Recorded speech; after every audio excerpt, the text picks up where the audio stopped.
What's up, you Eurovision fools? It's Matt and James, ESC United, your favorite Eurovision channel. Welcome to yet another episode of Mattitude, the ESC United live stream where we talk about, yes, you guessed it right, Eurovision. And James, this is it. The national final season, at least, is over. How you feeling? Relieved. What was it? 26 of them? Yeah. I feel it feels like more than that dozen, and some of them had like a lot of shows on top of it, like not just like a one show thing. Oh yeah, like Norway's went on forever, and Lithuania with their heats and subheats, and yeah, it was a fun ride, but it's come to an end. It is like the most. I mean, as you said, it's a fun ride, and we enjoy doing it. But when you do like live coverage, it is exhausting. Like my personal social life was non-existent over the last month and a half or 2 months, and as sad as I am, it's over now because it's so much fun. I'm also kind of like, I get to breathe again, so that was a really nice thing. So even though it's over, we still have a few shows to talk about, because last night 3 national finals took place, meaning the grand final. We have 3 more songs and we got to go over them, and of course, everyone in the chat, thank you so much for joining us, and we're going for other. Sophie says Guten Abend, right back to you. Jazzer Hazzer, hello everyone. And as always, we're going to talk about the topics of the week, and then we share our thoughts, and then at the end, you share your thoughts. And that always by putting in the chat at ESC United. So make sure to tag us so we know you are talking to us. And at the very end, we're going to do an open Q&A where you can just answer all of the questions, ask all your questions that you have on the mind, whether it's about last night's shows, this week's songs, or anything else Eurovision related. Happy to talk about it. Always a big thanks to our supporters here on ESC United. If you want to become a supporting member, you can click on YouTube, become a member, or on Patreon to support our efforts. And if you want to have your question answers right away, a super chat is always the way to go for that. But if not, that is fine as well. What always helps us, and please remember that, a simple, easy like really goes ways, because it helps in the algorithm that YouTube looks at. So always help us out with that. That is very much appreciated. So, but enough talking. Let's jump right into it, because we got the first topic of the day, and that is, of course, we got to talk about the big national final poobah, if you will, of Eurovision. That is Melodifestivalen, and we wrapped up that national final as well. We had 4 heats, as they call them now, followed by a semi-final, which used to be known as Chansen, and then the grand final, a total of 6 shows, if my math doesn't lie. Yes, so that makes sense. And we had a lot of songs in the running. 28 acts battled it out, and songs left and right were slowly eliminated and whittled it down to 12 songs. Those 12 acts competed last night, and then the juries and the televoters voted for their favorites, and ultimately, once the combined results came in, we had a winner, and the winner is Cornelia Jacobs with Hold Me Closer.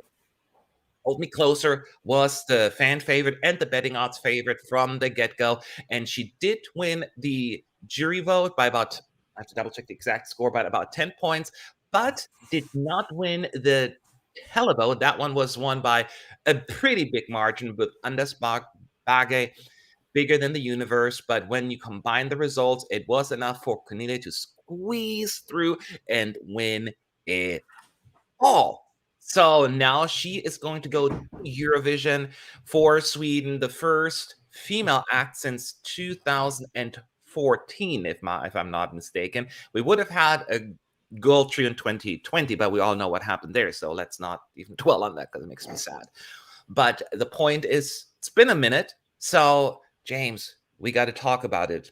Did you enjoy the lineup? How do you feel about Melodifestivalen this year? So I did enjoy the lineup for the most part. One of my biggest beefs is that we keep seeing the same people again and again. Like I would, not that I wish ill on the man, but I do not wish to see Robin Bengtsson ever again.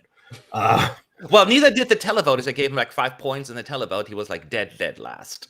Correct. Again, not that I have anything against the man, but for next year, if they could just cycle in a bit more fresh blood, I think they get on the right track there.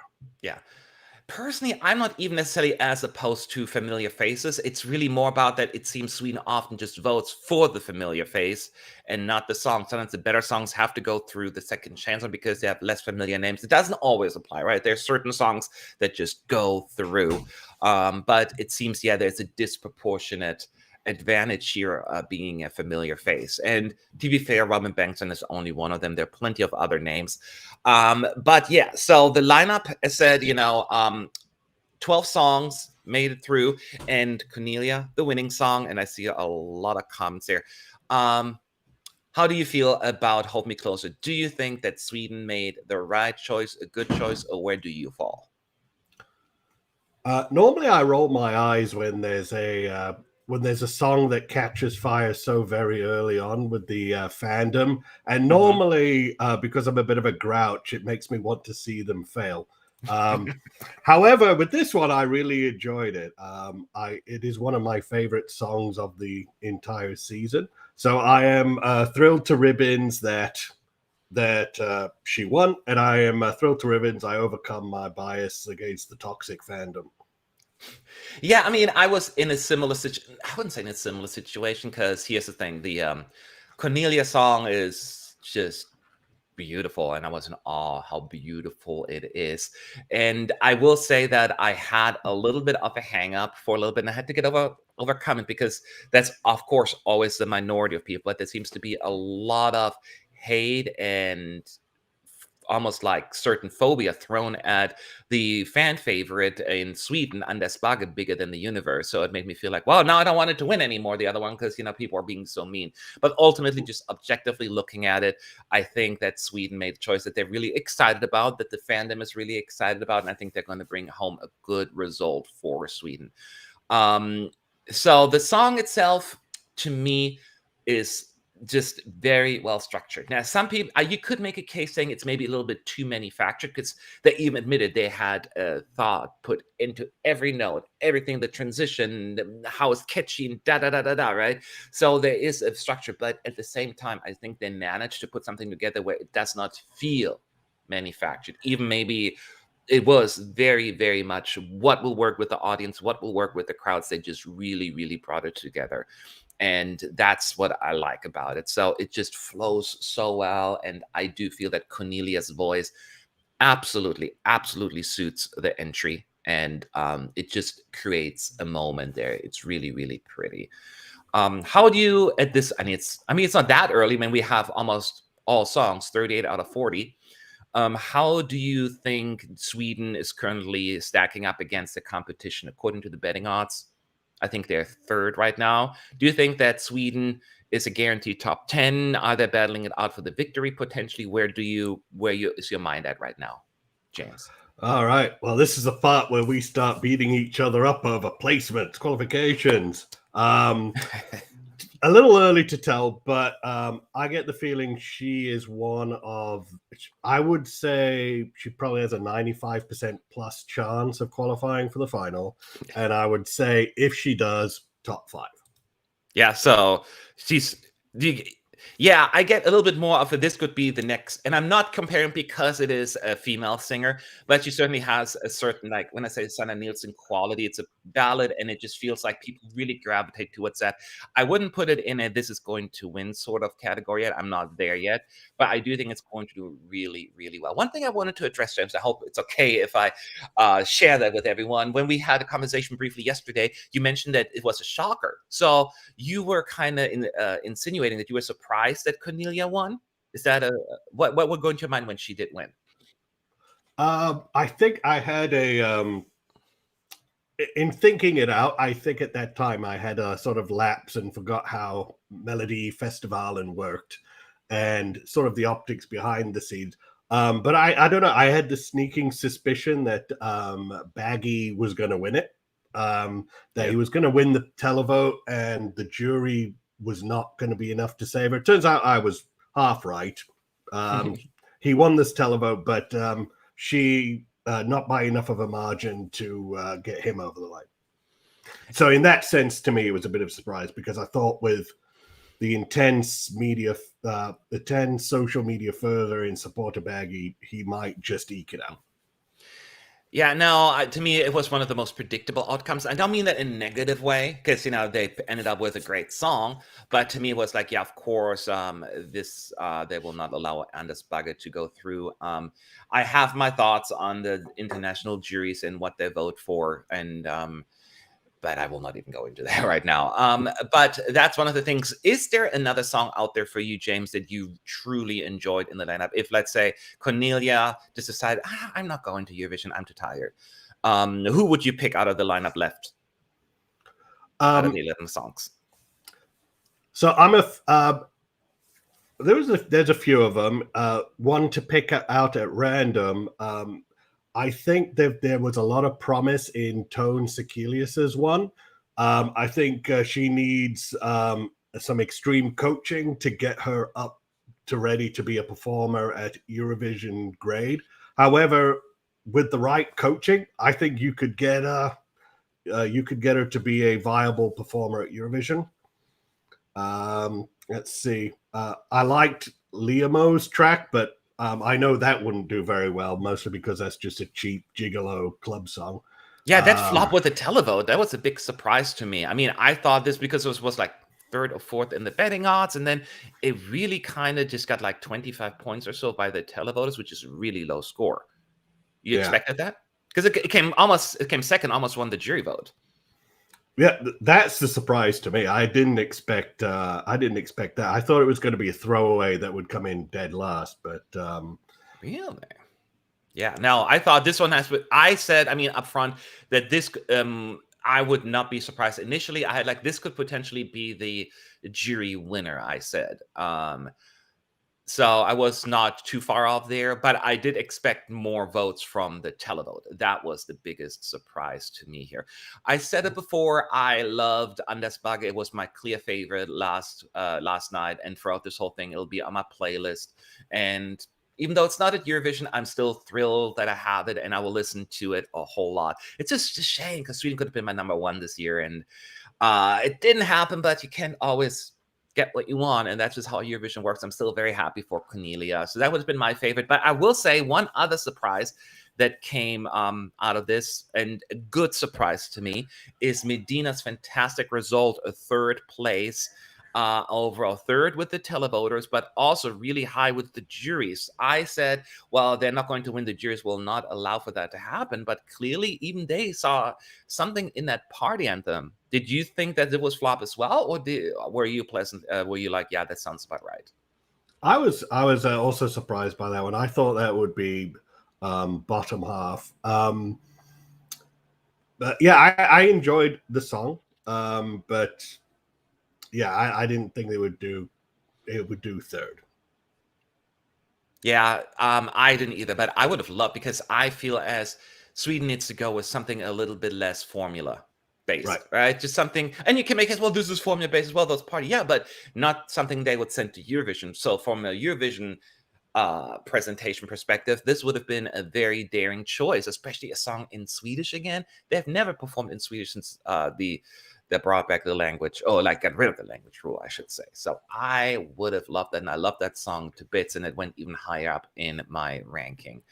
So those were definitely my favorites. Of course, I knew it was going to win, but it was my second favorite of the night. Is Cassiopeia's I Can't Get Enough.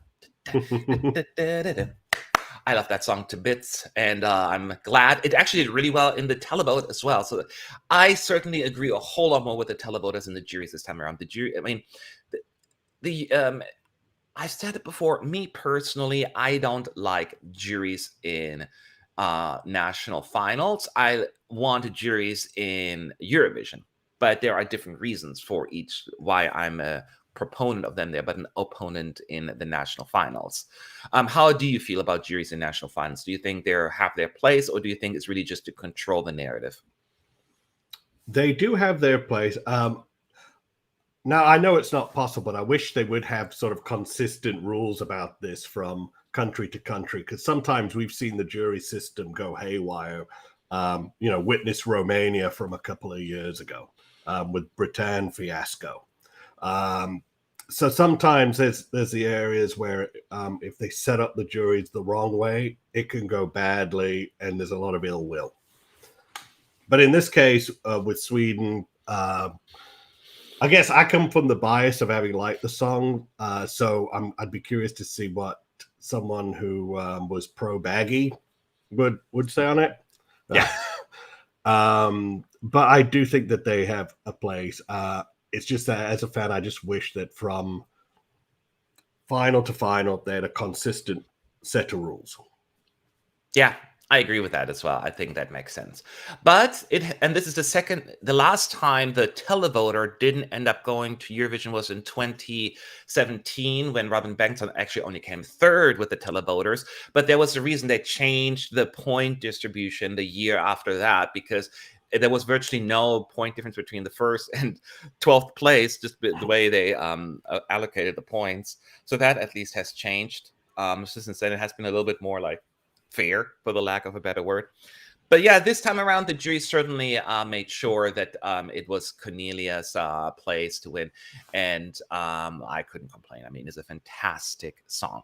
And any questions, by the way, about Sweden Melodifestival and the acts in the chat at ESC United, so we can answer them. Matthew is asking, I was happy to see that third place on fifth was a Swedish language song.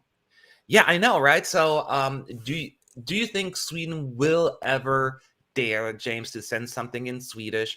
Or is it just so pushed into their brain that it's like you cannot send a Swedish song and do well, when in reality we have seen now, especially last year, but just in the recent past, that this is just bogus? Yeah, I think there is something ingrained in the mentality of the producers to allow Swedish into the contest, but not to heavily promote it. To allow Swedish in the contest, but kind of stack it so that it's not exactly going to win. I wish it wasn't that way, but it does seem that there is sort of this, what's the phrase, albatross around their neck, and the albatross keeps saying, send something in English. Yeah. And one thing, to be fair, and Refoys pointed out as well, I didn't know about that one, but they would have translated Medina into English, he's saying. So that's a disappointing thing to hear, because I do know that John Lundvik also said that he would have translated his song into English as well. I'm like, oh, why sing in Swedish? It's just, but as you see, there still seems to be that thinking in Swedish that the Swedish language cannot do well. And which is why I'm so thrilled that a country like the Netherlands now sending forward a Dutch song that is immensely popular. So I'm hoping that Sweden will learn a lesson. And when I say this, I don't mean that in a malicious way. I almost wish, how am I going to say this without coming across as a total dick? Like, I almost wish Sweden would flop 1 year just to kind of get like, well, let's try something different, right? Because as long as this formula somewhat works, they're not going to change. So I almost want to go them through a little stretch where they're not doing as well, just so they can be a little bit more outside of the box. And that is my question to you, James. I'm not sure to how many of the songs you listen to in the whole Melodifestival in place. Do you feel like it was a typical Melodifestival, and how do you feel about the song selection quality overall this year? And not even looking at Cornelia, just the overall package. Overall package did not seem that much different than usual to me. The same couple of token rock acts, the same returnees, the same the same Eurovision graduates, like Anna Bergendahl continually wishing herself to try get back in.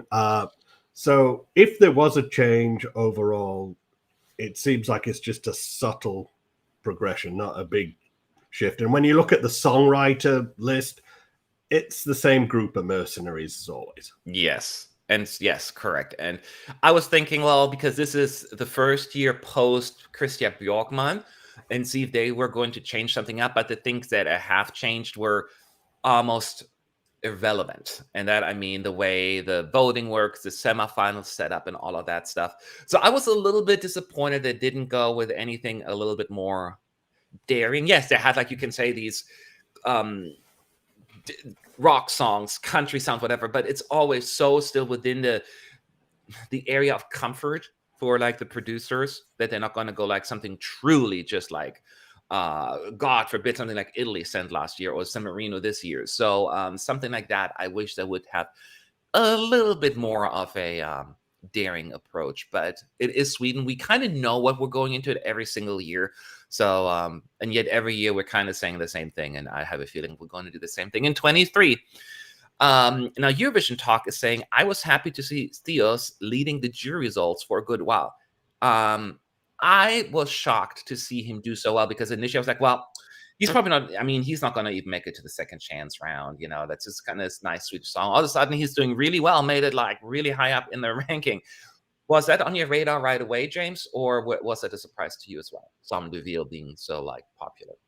Oh goodness me, that's the kid with the 90s Yes. haircut, right? Yes, that is like it's like he was just about to join the Backstreet Boys in 1995. Yeah, exactly. He always kept falling off my radar, and it's not that I disliked the song, but I always kept forgetting about it. So in that sense, it did surprise me. It's like, oh, he's still here. Yeah, I was kind of like me as well. But it's nothing against the song, because I didn't think it was just as, I mean, in the televote he did okay, not like fantastic. But yeah, I was surprised that the juries actually liked it that much. But at least it gives me a little hope that maybe they will widen their horizon a little bit when it comes to songs that are not, you know, the mold that they usually go for. And MS London is saying, it's a personal taste, of course, but I don't really understand the buzz around Cornelia's song. It feels pretty ordinary to me. Just to kind of look at it from the other perspective, people who don't click with it quite much, because let's be real here, there is no universal song in terms of like likability. Even legends like Euphoria, there will be people like, I never got that song, and that is normal. That's how music works. You will like, even you look at like classic from Elvis or the Beatles, you know, people like, I never got the song or the music. So, and that's just normal. To me at least, and I'm sure you can disagree as well, James, but this is coming from someone who was rooting for Anders Bagge like a whole lot. I can still, besides that, see the quality in Cornelia's song. It may not be quite high in my ranking, but I do think that it has melodically just a very strong progression, and the verses are powerful, the chorus is beautiful, and it's just a very intimate staging. And her voice is just like, they wrote the song with her vocals in mind, and it absolutely was created in a way that it just makes sense. And I get it. It may not click for everyone, but I think on its own merit, just looking at what's in front of us, I can see why people really, really like it, and why it ended up winning this whole thing.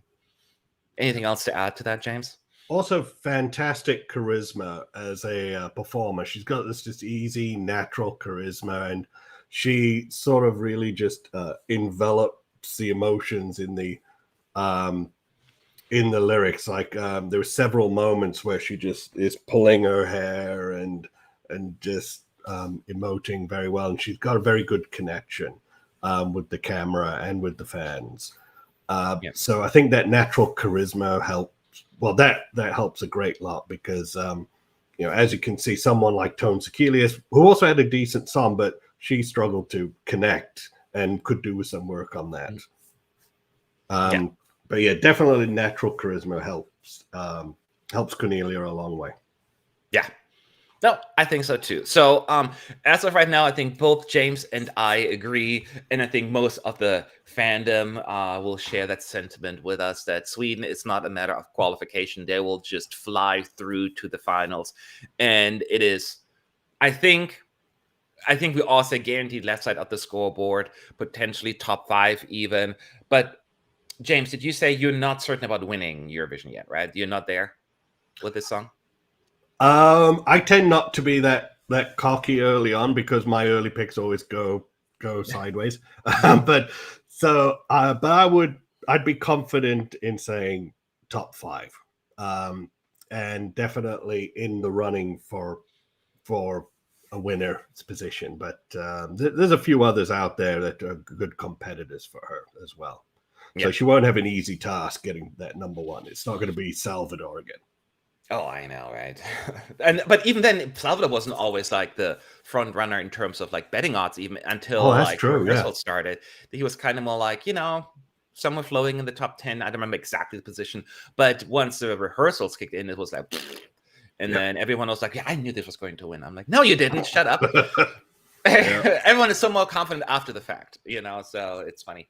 But yeah, so that is what we have for Sweden, and we'll ask um, more about this at the end. But we will have a couple of other shows to cover, and one of them is Iceland. Iceland has their show Song Captain, and they had two semifinals and a final.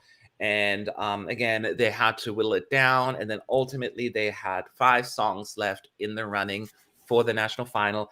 And then the juries and the voters had their say. Then they had a super final of the 2 songs left, and ultimately, the song that I will be unable to pronounce because I haven't done my research yet, but the name of the trio is Siga, Beta, and Elin, with a song that they said we will keep in Icelandic. You probably don't know how to pronounce it either, huh, James? No, we here at the writers group at ESC United just refers to them as the Icelandic aunties. Real? Oh dear. Oh dear. I don't know if that's polite or not, but that's what we refer Yeah, to. I'm questioning that because I have questions about this. But they won this whole thing, and they are going to represent Iceland. And let's talk about this, James. Is it a worthy follower for the deer, or how do you feel about the song? Personally, I really enjoy it. I sort of like this ethereal Icelandic folk. I like the way they harmonize. Now, I might get a lot of flack from people who say, "Oh, this is boring," but personally, I enjoy this sort of thing. Um, Sort of very ethereal, trippy. Sounds like it could be the soundtrack to like a Western themed sci-fi movie. So I personally think it's a good choice. And had they gone for a Dottie 2.0, that would have been a huge misfire. And thankfully, they didn't even put that up as a consideration. There is no such thing as a Daria 2.0. He's like very unique, to say the least. So it would Oh, be very difficult. there's a lot of knockoffs though. Like Yeah, knockoff. That is true. That is true. But it's difficult to execute that effectively and in a genuine way. right. Because that's always who he has been. And his interval act was so fantastic. I just love him as an artist so much. And he enriched Eurovision and made it better, I think, because of his craft. I loved him dearly, still do. So, but yeah, the song, it's so boring. No, I'm kidding. I think everyone says that. But here's the thing. So I didn't watch the Icelandic national final up front. So I only listened to the actual winning song. And then after the fact, late last night, I went in to listen to all the other songs. So when I listened to Siga, Beta, and Elin's entry, I was like, this is actually quite boring, so I didn't quite click with it. It gave me a little bit more of unfortunate vibes of like Carousel, where are you? Which is like nice and pleasant, but will be forgotten in a lineup at Eurovision because it just doesn't have an impact. That being said, there is something charming about these 3 ladies with their guitars singing. I wish the harmonies would be a little bit more prevalent. Thought that the whole arrangement would be a little bit more grabbing, and I think that what I was struggling with the most. There was never a moment that I personally could completely connect with. And so it kind of just moved on and I forgot about it. Again, this is coming from someone who has not listened to any of the other songs previously. So I was only basing it on what I saw when I watched the clip. But then I went back and listened to all the other songs. I'm like, okay, I get it now why they chose this one. This was, to me at least, a very, very underwhelming lineup in Iceland this year, which is unfortunate since they came with such a bang before. So I was very underwhelmed with the quality this year. I personally probably would have picked the song that came in second place, the Daughters of Reykjavik, which probably was a little bit messy, but at least it was really kind of like, it stands out to me. And it would be Iceland has always become a little bit of a I wouldn't say Georgia, but they're like they send like Hatari and then Dadir, right? It's like a little bit more outside the box. So I really like that. So that would have been certainly outside the box as well. But I get it why it wouldn't be for everyone. And I don't know how much I would have liked it in the end anyways. But I'm struggling a little with the Icelandic song to getting really into it, but I can see the quality. It's just emotionally doesn't grab me as much as I wanted to. It seems more the kind of song that I feel grows on me, right? And that's not always the best thing at Eurovision. You want to have an immediate impact. In terms of, do you think, James, that where are Icelandic chances as of right now? You think with the lineup, looking at the competition, do you think they are safe qualified? They're going to struggle. Where do you sit right now? I do not think they're a safe qualifier. I think they're sort of somewhere in the middle, maybe a 50% chance of qualifying.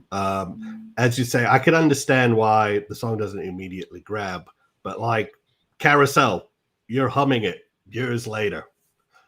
You remember the melody, which is an important thing, because most of the forgotten songs will stay forgotten and you can't actually remember how it goes. So I think there is going to be enough fans out there that might be able to carry it over the line, and I suspect some juries might go for it too. But I don't think it's a lock like Sweden. Yeah. And I don't think you can outright dismiss it like a certain intelligent music project or anything like that. Oh, yeah, I'm a little right now I'm leaning towards more a no. I would never say no chances on this one. Because as you pointed out, it could be a potential jury support that gives it enough to squeeze through. I just really worry about the televote on this one. So they need a hefty support of the juries. And looking at this particular semi, I could see them actually getting enough points, because I feel as all the jury friendly songs, not all of them, but a lot of them are in the different semi.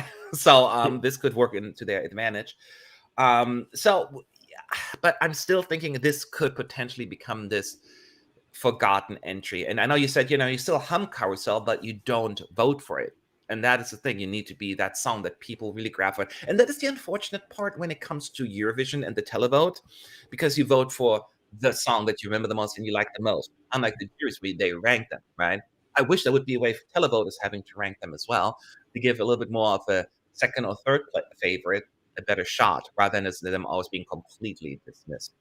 That is my concern. Is there another song to you, James, that was in the running that should have taken the win over the three ladies, or did Iceland, in your view, made the right call? Based on the songs there, I think they picked the right one. And I base that purely on it was the song I liked the most. So okay, I thought you'd talk more because I was sneezing. So oh. Go ahead.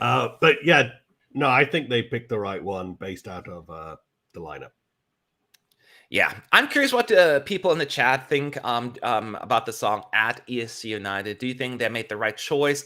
And do you think that they are struggling to qualify? Is it a good chance for them? And always put your own personal taste aside, because it's always easy. I see it all the time on social media. Anyone, it drives me nuts. I don't like the song. This will come last. I love the song. It's going to win. Like, that's not really how Eurovision works all the time. So just think about it a little bit and let me know. Jelly is saying, I think Iceland is great. It's such a vibe, and I think it'll be a breath of fresh air in the lineup. It has dark horse potential, and I think it's very memorable, actually. And yeah, so I don't know. I don't feel the same way about the last part, but I can see that, sometimes certain songs just click, even though people don't have it on their radar. Maybe Ireland 2018 comes to mind. People didn't think was going to qualify, and there it did quite well, at least for Icelandic, Irish standards in particular. Portugal last year, a lot of people wrote that one off. It's like, what's this song? Adult contemporary rubbish about a prostitute in the 1970s. What the hell is this? And then, yeah, the televote loved it. Well, it was the juries who loved it. Was it? Oh. Yeah, it was the juries, at least in the finals, because, the televote did not like it. It was the juries that really pushed it forward. And I can see that is what Iceland, I think, needs to bank on, a better staging, I think, and a little bit more of the jury-pleasing materials. Oh, I'm thinking of a similar situation. I'm thinking of Junior Eurovision. I'm thinking of that Portuguese Fado kid. Like, before the contest, people were like, well, who the hell's this goofy little kid singing a song about making a song that his grandmother wants to make? And people just tore him to shreds online, the poor guy. Yeah. And then he comes in third with a televote and 9th overall. Yeah. So Vaku saying they took the best song, but Daughters of Reykjavik and Klata were more interesting and more striking visually. And I'm gonna be fair, Iceland was probably the last song I listened to last night. I had after a long day, so maybe I didn't give it fair enough of a shot. So I was listening to it and it's just like, yeah, it's fine. It didn't grab me. I think the harmonies would have been a little bit more. I think they would have been more prominent. It would have been a little bit more exciting to me. But I'll give it another shot. I'll give it another shot. It just was not an immediate yes for me. Min Hin's Distance says, it's my fourth favorite song this year. I think they can qualify if the staging is good, like Black Mamba. So, yep, I think that's what you just said, James. If they figure out the staging and get the proper energy and feeling right, maybe they can do something with it. Especially looking at the competition in that first semi, they are going to be in the second half. We don't know where exactly, but they have a lot of they have Norway and Austria, the loud, in-your-face songs.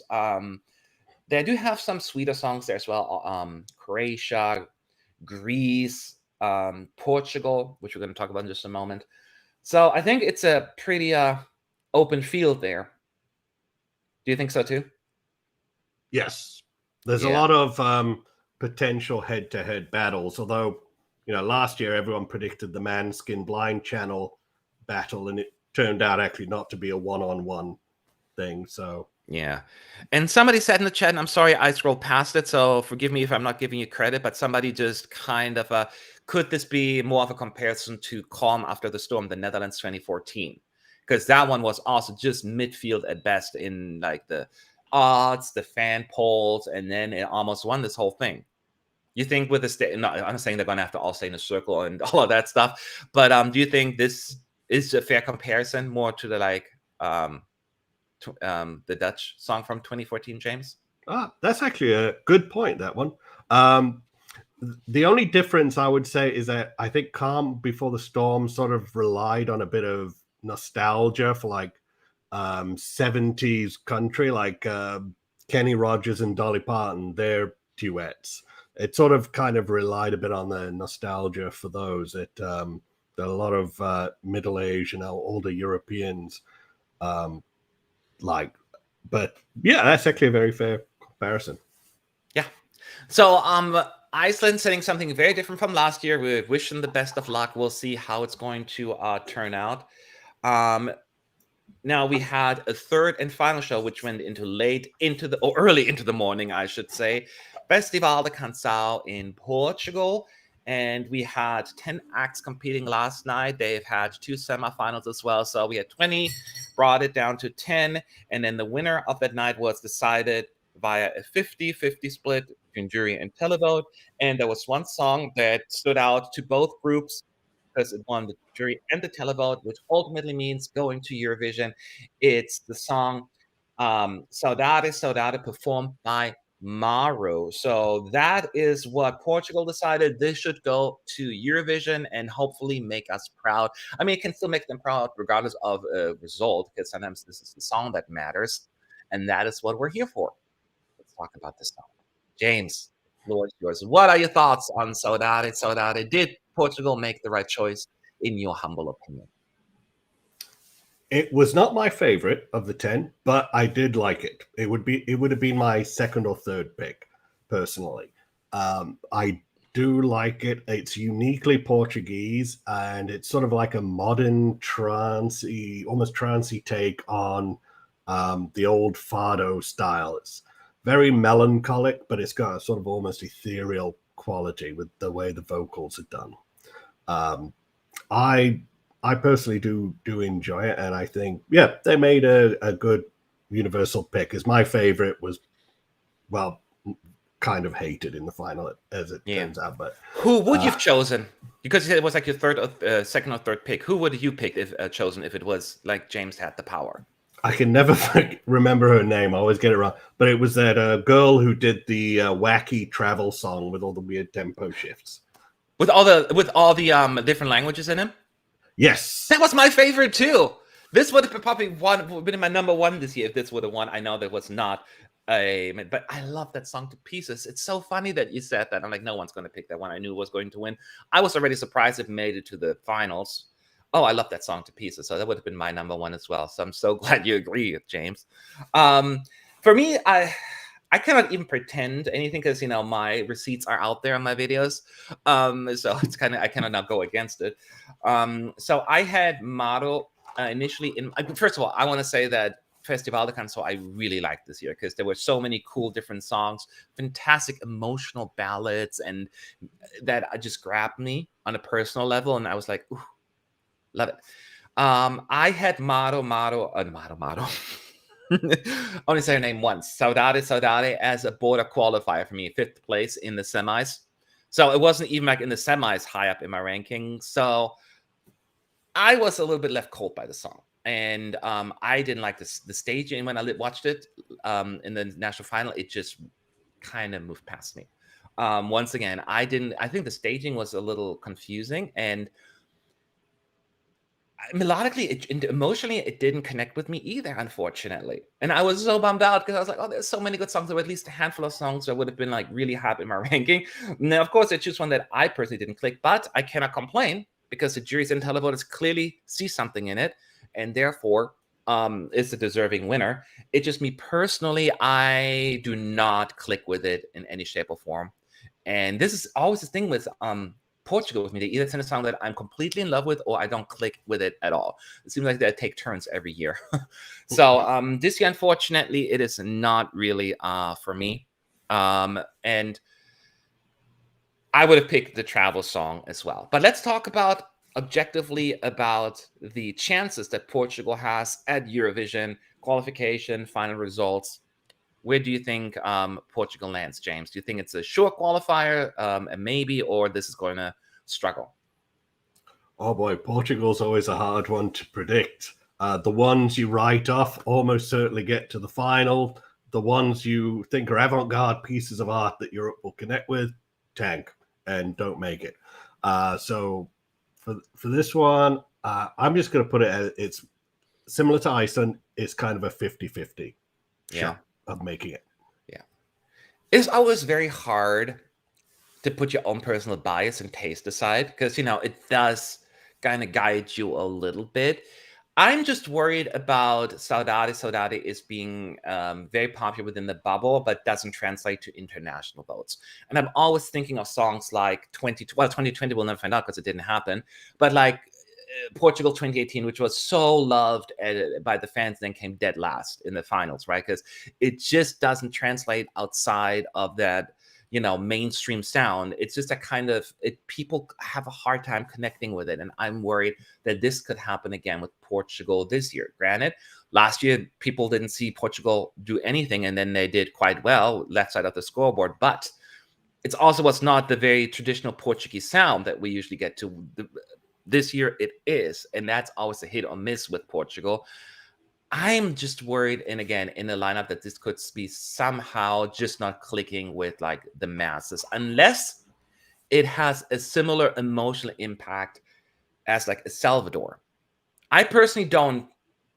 I mean, Salvador is one of my favorite winners of all time, so so I certainly connected with that one. Here, I'm not there, unfortunately, so that's why I'm a little bit like I don't know how the masses will feel about it. That is my biggest concern. So if I had to put my radar, it's kind of leaning towards it's going to be an uphill battle for Portugal. But I could be wrong because I need to. One thing that Portugal will really come down to is the live performance. Can they bring it across? I do think they need to do some fixing on that, or you think this is exactly why people voted for it? This is keep it the way it is and just give it your best shot. Where are you on this, James? I personally do think it needs it could do with a bit of polish. I don't know if it's ready for prime time right at this moment. I think with a bit of polish, it could do better.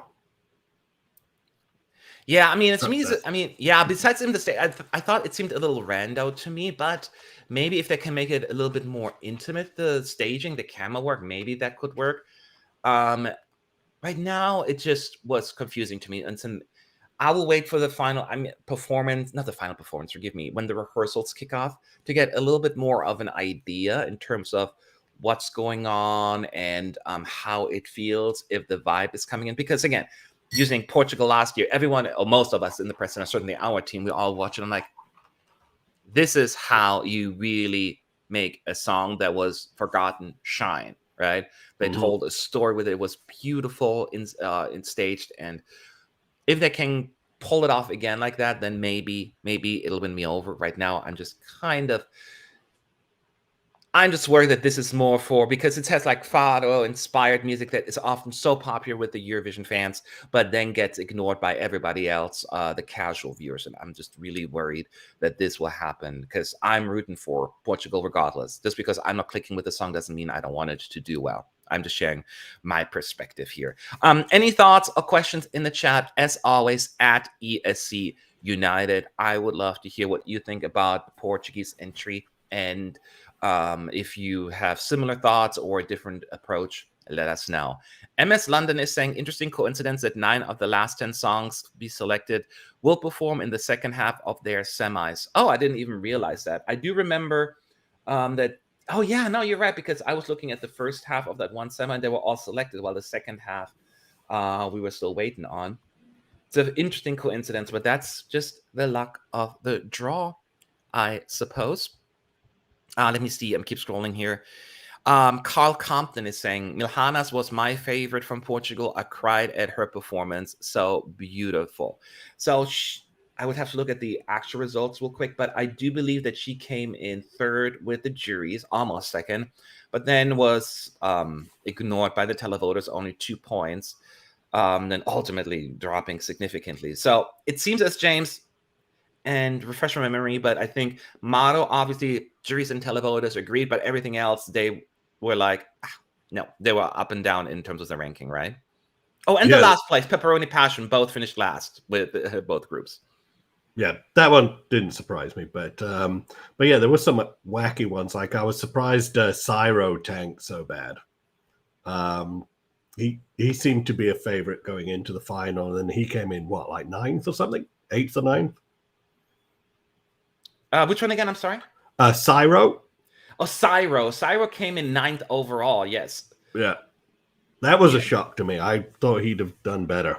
That was one of my favorites. Yeah, I was actually surprised. I don't know, but Pongo and Tristany, the first song of the night, I thought that it would not go well with the juries and the televoters really would go for it. It was almost like the other way around. That was a big surprise for me as well. And then Jelly is saying, I think, oh gosh, Os Quattro and Maya was great too. Would have been a great entry for Eurovision. I think Saudade is giving me Ketvisham vibes. Oh, I can see what you're saying. It could be a Ketvisham. That is not a bad comparison. A song that I didn't click with it either. So that's probably why. Maybe it's just not my kind of song. But once again, that's just one person with one random opinion. You know, if the people like it, then so be it. But I can see that. Yes, Os Quattro and Maya was actually a quite a good song, which came second in the televote. And I think they're quite famous in Portugal. So that was the runner-up of the night. But the jury said no, because it only got 4 points in the end. MS London is asking, will you talk about the internal selection from the past week too? No, we're just not going to do that. Of course we are. That's what we're going to do next, actually. So it's probably a pretty good transition into that, because besides these 3 national finals, no more national finals, we still had about 89 songs that were chosen this week internally by the broadcaster. And let's go for them here on the list, and not necessarily in order of the release. But the first one on my list here, first half of the semifinal, is Switzerland, Marius Bear, Boys Do Cry. Big footsteps to follow after last year's third place winner, jury winner, John's Tears. Going out with a very quiet song. James, what was your initial reaction? Favorable.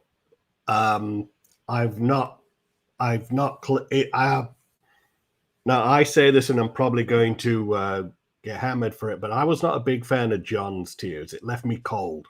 Mm-hmm. I thought, yeah, he's a talented kid, but I just didn't connect. I connect a bit more with this, with Marius Bear.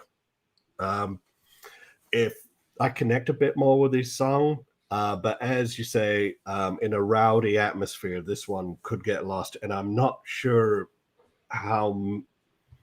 Again, yeah, you need a large base of people for it to click with. And I am not necessarily confident it might click with enough people to make it. Yeah, it could struggle a little, but I kind of echo with what you're saying. Although I would say I probably clicked more with John's Tears, and I actually liked the song, but the staging to me made it really almost entertaining and interesting to me, so I was quite fond of it. That being said, on an emotional level, I actually click with Mario's Bear song a little bit more as well. And I understand when you look at the fan response, it is clearly the opposite. And I know that this is just not a very Eurovision bubble friendly song. At the same time, it reminds me a little bit more of Victoria's Song from last year, but and that is just my kind of music, right? It is just so heartwarming, and it's cozy, and it just makes me feel like uh yeah. And that's exactly what the song does to me. But under no illusion that this is going to be a little bit more of an uphill battle for this song.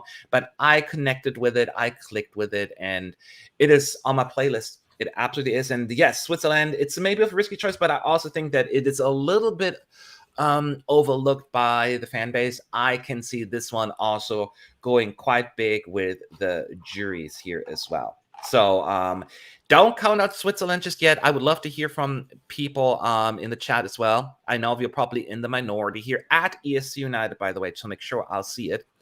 Andrew Johnson is saying definitely jury qualify, but I don't see people voting for it enough. Do you think, James, it could be more of a Malta 2017 Claudia Faniello breathlessly, where she comes like 7th or so with the juries, but then dead last with the televoters and then out?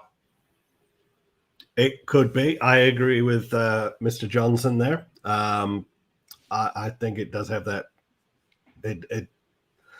I do worry about that. Yes. Yeah, I think I could see, though, maybe if people connect with emotionally, we could make the same case about Iceland. Maybe some of these songs that are not necessarily working in the studio version of connecting have this beautiful staging and emotional appeal that people will gravitate towards. So I think Switzerland needs to do it right in Turin, but I'm not counting them out just yet. Holly Walker is saying this song has heartwarming Pixar movie feel to it. Oh, that's a very interesting statement. You think you could see that like in a Pixar movie, like Toy Story or whatever? Yeah, absolutely. Good comparison, that one. Yeah, I can see that. Yes. So, and that what people, it seems to kind of be the people often where Eurovision bubble isn't always the best indicator in terms of qualification. No, it's horrible indicator usually. Well, sometimes at least the winner often does pretty well, right? The eventual winner usually is doing at least somewhat okay. Even you look at the last 10 years, even songs like Portugal who are not like number one, it was still like in the top 10 of the betting odds and fan polls for the most part, just not the winner. But we've seen a lot of songs that were completely forgotten. Portugal last year comes to mind. I'd have to go through the list right now. I don't know, remember them, all of them. And so, yeah, that is certainly a possibility. And Jelly saying a 100-member jury chose the song, so I think it could do really well with the juries, maybe with the locals too. Jelly saying that is true. However, I will put one caveat in it, and it's maybe not fair, probably never ever fair, to bring Germany into this. Yep. Jendrik. Yep. Last year. I knew you were going to say that. I love Jendrik's song. I do. I'm not going to lie. But it was still chosen by a 100-panel member jury, and we know what happened there, right? So that doesn't necessarily spell success, James, huh? You knew I was going there? Am I that predictable? Darn it. No, it was just where have I heard that line before? 100 jury members. Now, to be fair to the member in the chat who brought that up, that is a fair point to bring. But it just immediately reminds me of that big selling point Germany made last year. And I'm not wanting to jump the gun, but TikTok Star is another one that they're bringing forward about another internal selection that has me worried as well. Yeah. Well, and Jelly says, but that's Germany. I'm like, point taken. I agree with you. It's not always fair to bring Germany as like the example here. But I'm saying that there are times where, panels don't necessarily pick the right song, but we also know what else was up for grabs, like what else was there to choose from. Yeah, but I do think there is quality there, and people a little harsh. What about the next song that was chosen, just a couple of, not chosen, but released a few days ago? Austria, Lumix, featuring Pia Maria, Halo. James, I don't know. This sounds like a James-friendly song, but tell me. It's fine. I knew it. I like the track, but I think the singer belongs on another one. What do you mean by that? It just doesn't sounds a little reedy and thin. So you've got two noises kind of clashing at each other. I don't know if she works as the singer for this song. I don't know her person, like her live. I haven't looked up any live performances of her, so I cannot comment on it. The song to me, I did my reaction video yesterday, and I needed it. I absolutely needed Austria this year, and it just gives me life. And I understand that it's not for everyone, but I think it is just so loud, and it's like EDM but with the retro feel. Like I always think of like almost like mid-late 90s dance floor vibes to it. So that's my era, and I just love it. I love it to pieces, and I understand it's maybe not the most unique piece out there, but it's a banger, an absolute banger that I needed at this point in time. The right song at the right time for me. I did say also in my reaction that this is always the danger with EDM songs at Eurovision, is the staging and the singing, because this kind of music often just really flops at Eurovision, because it just is a great in studio, but how will that work live? And now your thing that you point out now makes me even more nervous for Austria, but I'm hoping that they can make it work. I don't know her live capabilities, but it is a risky choice actually now thinking about it. Yeah. What kind of staging do you think they should have with a song like this? Do you think they just kind of be inspired by the music video? How can they make it work? I like the color palettes they were going for. I kind of like that. They should definitely go with the sort of neons that they were going for in the video. They definitely shouldn't do. I think they got to do something with Lumix other than just standing on a turntable. I think they got to work. They got to do something different. Like we saw that with Darude. He was just standing there like, yes, somebody's dodgy uncle DJing a kid's party. Yes, and we all know it's not live, so it just seems very silly. And that is exactly the comparison I was going to make as well. I'm worried it's going to be the next Darude, even though the Darude song was not quite as popular as much of a banger than as Austria. So that kind of sets it apart. But I think your concern, I should say, is valid. They need to do a little bit more with it, because it just, it takes me back to Sweden's Love, Peace, Peace. Just bring a DJ. It's outdated, but it looks fresh at Eurovision. And I'm worried it's going to get something like that, a little bit of a vibe.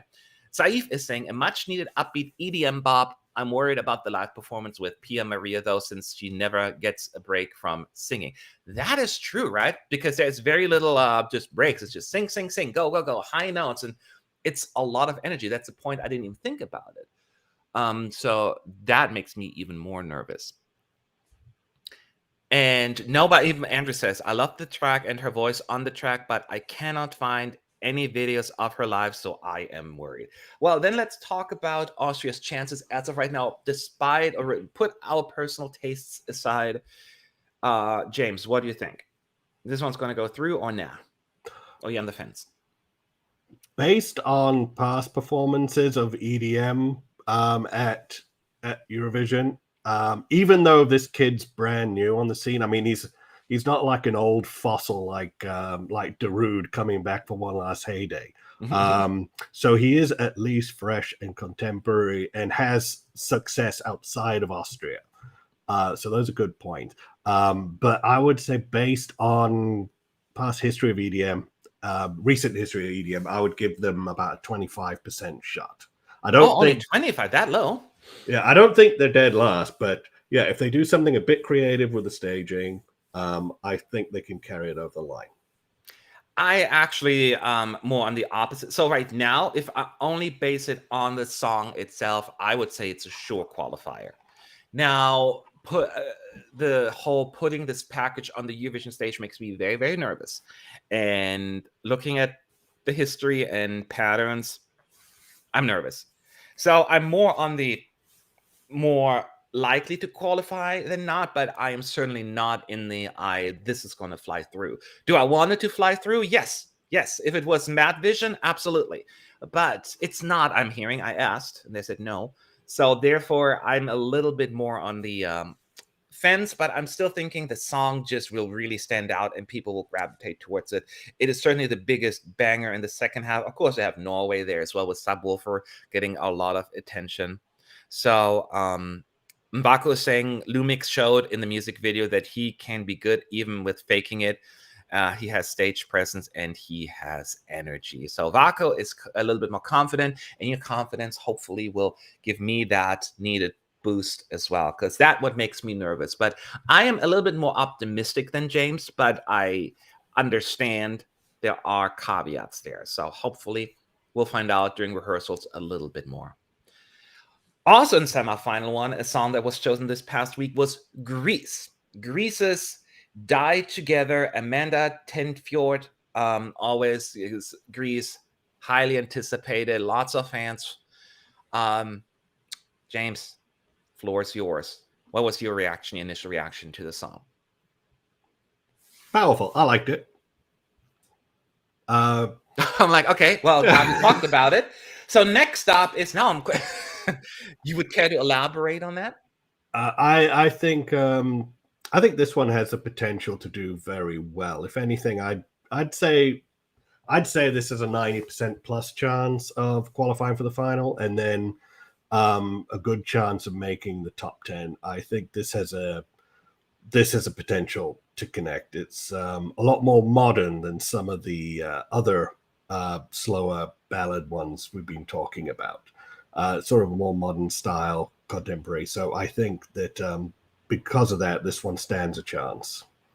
Yeah, I think as long as the staging and the vocals are good, it's going to do pretty well at Eurovision. I'm pretty confident about that as well. Yeah. I love Greece. No green screen. No green screen. Well, Greece had green screen, and you remember it's not the same song, but in 2018 with the hand and blue, I'm like, we don't get that, right? Yeah. So they're hit or miss as of late with the staging, but sometimes it works. Sometimes they go a little bit overboard, make it appropriate, for this one. And because it is a little bit more of an intimate song to a certain extent, it builds a little, but I do love the harmonies. Oh, they're just, I just really into it. And if it's done staged right with the right setup, I mean, I'm not worried about Greece at all. I mean, this is a very, very likely qualifier. I would also say 80 to 90% qualification chance at this point, unless again they pull a 2018 and butcher the whole package completely. But it's not going to happen. I'm not even sending that out into the universe. Not happening. So yeah, Greece, I think we all agree, is going to do really, really well. That was it in the first semifinal, right? Let's keep moving on. Cyprus. Ela. I keep, every time I hear that song, I just break into Cyprus 2005. But this is 2022. James, what was your reaction to that one? I swear I did my homework. I've watched this a few times. I cannot for the life of me remember a single thing about it. Put a gun to my head. I can't hum it. I can't tell you the lyrics. I can't even tell you what she looks like. It's just every time I hear it, just straight out the door. Yeah, that is not unique to you. I've seen a lot of comments on our forum on ESC United saying something similar. That it's like it's non-existent to them. It's not like they even have an issue with it or hate it. It's just poofs, disappears to them. At the same time, there are also a lot of people who really, really like it. And I happen to be one of them. It clicks with me, but I guess I just can access it more emotionally, maybe. And it's just my kind of sound. I love these Greek. It feels very like old school Greek almost, right? It's just, I just like, I mean, I hate it's the auto-tuned. It's a studio version, I get it, but it seems so robotic to me, and that bothers me a little. I assume she can sing better live. Every time I hear like an overly auto-tuned song where it's just like, you even don't sound human anymore, I get nervous, but maybe that's just what they were going for. But the song itself is just my kind of sound. And I get what you're saying because a lot of people feel the same way, and a lot of people really click with it. And I'm glad that Cyprus, and it's nothing against my Eleni Ferreras, they don't always have to send, hair flipping back and forth sounds. This one is a little bit more traditional, a little bit more, a little different. And Cyprus it's had a good run at Eurovision since 2015 in terms of qualification, and I still think that this has a place. But if that were to be put in second in the running order, that makes me a little nervous. It certainly doesn't have as much of a mass appeal than some of the other efforts, but I applaud them for setting something a little bit more daring, even if it's not working for everyone. So where do you think Cyprus falls in terms of qualification as of right now? You think this one will struggle, or you think, knowing that you don't even remember it, I think you probably would fall into the more this is in trouble? Well, I am aware that this song does have its fans because, as you say, the kind of more traditional elements contained therein. I have read online that it does have some fans, so I'm not going to use my bias that I don't like or care for it or even remember it. I'm going to say this is in the middle, 50-50. Okay, that's good. I would probably agree right now. I'm 50-50 as well, because if we're up to me again, Mad Vision allows this one to go through. I'm a little bit worried that the juries may not go for this one. That makes my biggest concern. I can see Ela being in the top 10 fairly easily with the televoters, but then the juries just kind of be like, meh, let's move on. And that is my biggest concern, but I'm rooting for it. So I root for every song, so like I root against anyone, but I just really like it. So we will see. Eurofan SF was saying, is Greece auto-tuned, or is it she singing over a synthesizer, both harmonizing?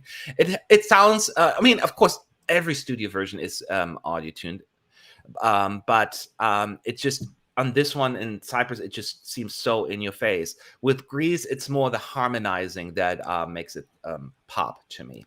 At least that's my observation.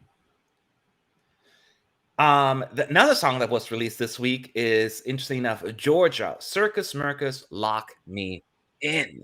And Lock Me In was released with no music videos. It just says video unavailable due to the crisis in Ukraine.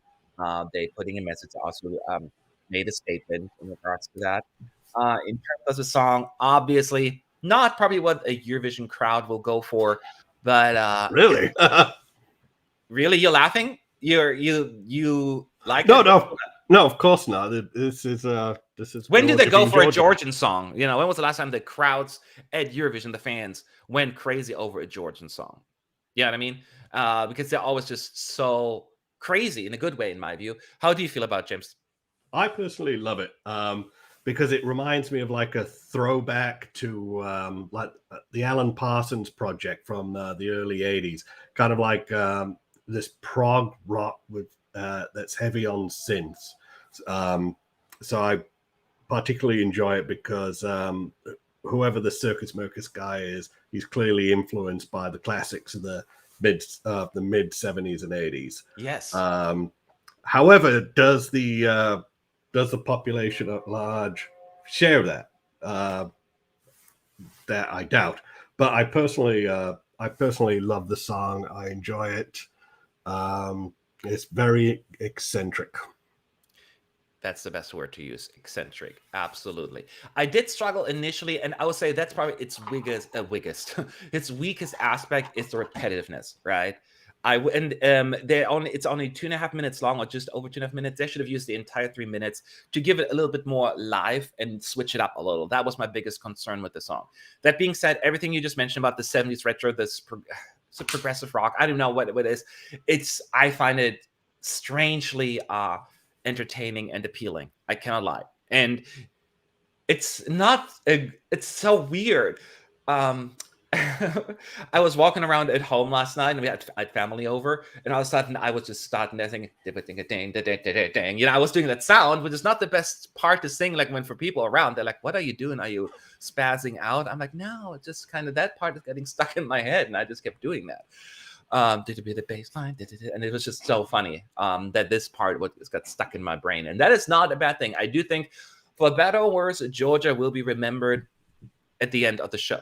it will stand out. Whether it's a sore thumb or something great, that remains to be seen. But it could be just this really unique moment. And we could, and I'm not comparing the songs because they are not similar.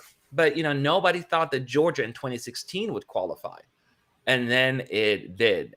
What do you think right now, James? Could this actually go through to the grand final, or is this doomed to fail at this point? So you bring up one of the guys who's actually rumored to be in this band. But yeah, people wrote them off, even though that's a very different vibe of a song. This one's a bit more. What do you call it in German? Sturm und Drang is a bit of a thunderous. Thunderous? Are you asking the wrong person? My German sucks. So he's got that Circus Mircus. It's very loud. Mircus. Yeah, very loud, very in your face. So it is nominally a very different song than the Young Lolitas. But yeah, you're right. People slept on that one too, and they thought, who are these hipster goofballs? And Britain helped them out as well quite a bit. Right. Yeah, giving them the 12 points. So there are fans for this sort of music out there. I can't be the only person. It can't just be me and Roy. Hey, I said I like it. Oh. So ESC United seems to have an affinity for it, and I did put the ranking video of the ESC United readers and followers out. I'm not going to give you the entire breakdown, but Georgia, considering it was only a short amount of time in the running, got a good amount of points already. So there is a market out there for it. I think people yearning for something a little bit more different, and this seems to kind of check a lot of boxes for a lot of people, which is nice. But going back again to the question of, do you think it's going to qualify? Where do you fall right now, James? No. So I don't. I don't have faith enough in humanity that they'll do the right thing and put this one through, sadly. But also as well, this could be the dark horse that's saved by some enchanting staging. Like if this is one where I could see you do the staging just right, it gets catapulted into the final. Do it wrong, like with 3 minutes to Earth, dead last. Yeah, I mean, no matter how you like the how you feel about the song itself, the sound itself is striking. Like in terms of, like, you just remember it's loud in your face, and the staging needs to reflect that. So the more it can stand out, it still does not. It cannot be like completely tasteless, but it has to kind of work with the song. They did that well in 2016. Again, going back to that, so I don't feel as pessimistic as you do, because there is nothing like that out there. Now, I am worried if they're going to put it like early in the running order, it's in the first half, that could hurt its chances. But I'm not ready to give up on Georgia yet. I do think that if the stars align correctly, yeah, I could see Georgia being a surprise qualifier. It could be the Say Na Na Na of 2022, but not, again, I'm not comparing the songs, but the the reaction of people's faces when it qualifies. So that is definitely it's going to feel. And Roy, one of our contributors here, Roy, what's up? He says, all jokes aside, I generally couldn't predict how the song would do either. Yeah, I am not sure either, but all I can talk. All I'm saying is that don't dismiss it completely. And I'll be back for rehearsals. I mean, I will be back before that, but to get a feel for it. I'm looking forward to that one the most, probably now, come rehearsal time, because this one will make or break its chances. And just a reminder, if you want to talk to us, I will try to see if at ES United is the best way to do so. So that is Georgia. Keep going, keep going. Belgium sends Jeremy Marchesi with Miss You. James, please tell me. It's fine. Sorry I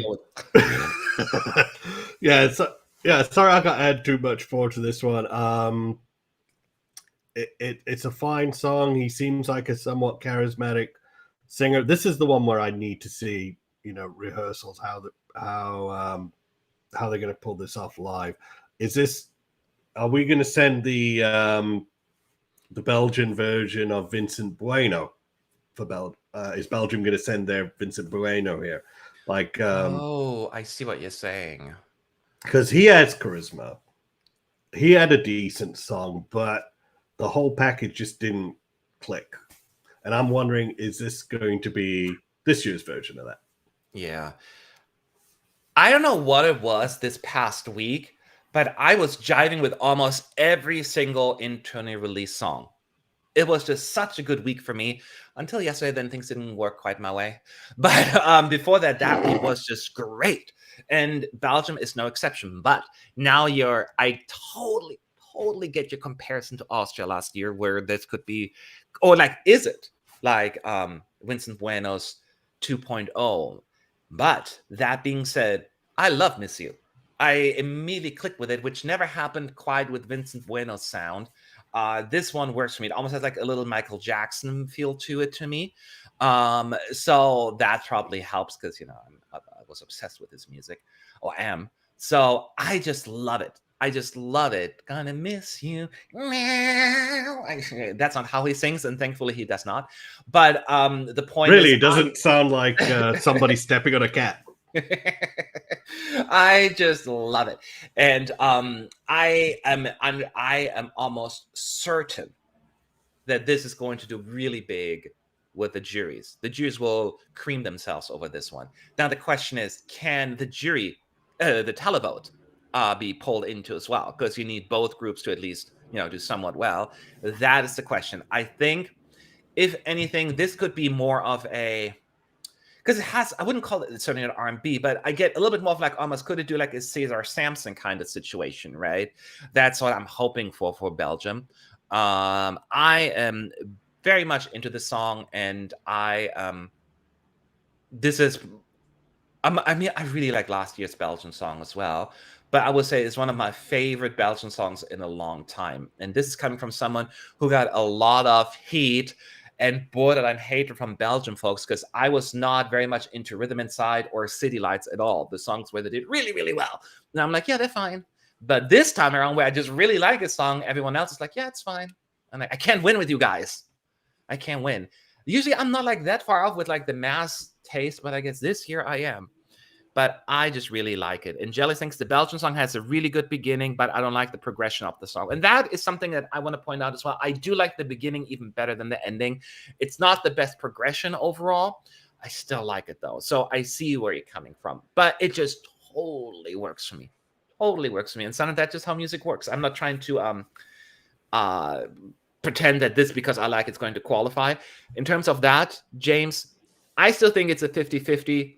It needs to get the televote support. I'm almost certain the juries will be behind this. So that's why I'm on 50-50 right now. Where are you? Also in the 50-50, need to see some more and see if he can make that connection live. Yeah, I think that's a fair thing to say. Who else is on that list? Oh yes, United Kingdom, Sam Ryder, Spaceman. James, the big question, the big elephant in the room. Is the United Kingdom getting another double 0-pointer this year, or are they good? Well, from a bird's eye view, no, I had a joke all prepped for this, and now I screwed it up. Oh gosh, take two. But yeah.